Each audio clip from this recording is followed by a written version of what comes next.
যে আমাদের পুলিশ সপ্তাহ চলছে, বিশেষ অভিযান আমরা চলমান রেখেছি। এরই সূত্র ধরে আমরা বেশ কয়েকটি অভিযান পরিচালনা করেছি ইতিপূর্বেও। তারই অংশ হিসেবে গতকাল রাতে আমাদের একটি চেকপোস্ট পার্টি, তিস্তা চেকপোস্ট বলে এটাকে, এটা আমাদের নিয়মিত চেকপোস্ট।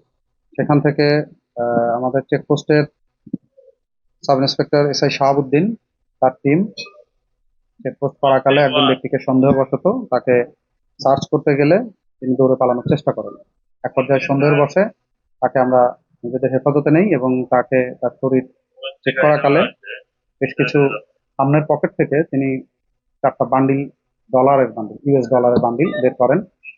এটা দেখার পর আমাদের সন্দেহ বেড়ে যায়। আমরা তার পুরো শরীর চেক ব্যাক করি।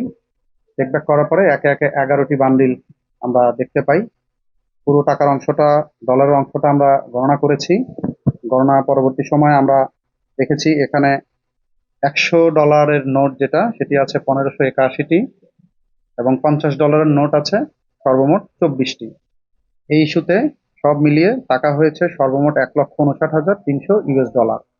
আপনারা জানেন যা বাংলা টাকায় প্রায় 15 কোটি টাকা বা 2 কোটি টাকা। তো যাকে আমরা গ্রেফতার করেছি তার নাম হলো মোহাম্মদ লিখন মিয়া। তিনি প্রাথমিক জিজ্ঞাসাবাদে জানিয়েছেন তার বাড়ি কুড়িগ্রামে, কুড়িগ্রাম সদরে।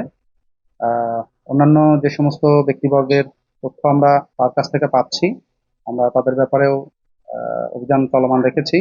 এই ইস্যুতে আমাদের একটি মামলা অলরেডি রুজু হয়েছে ফরেন এক্সচেঞ্জ রেগুলেশন অ্যাক্টে। সে অনুযায়ী আমরা আসামিকে যত দ্রুত সম্ভব জেলা কারাগারে প্রেরণ করবো বা কোর্টে প্রেরণ করবো।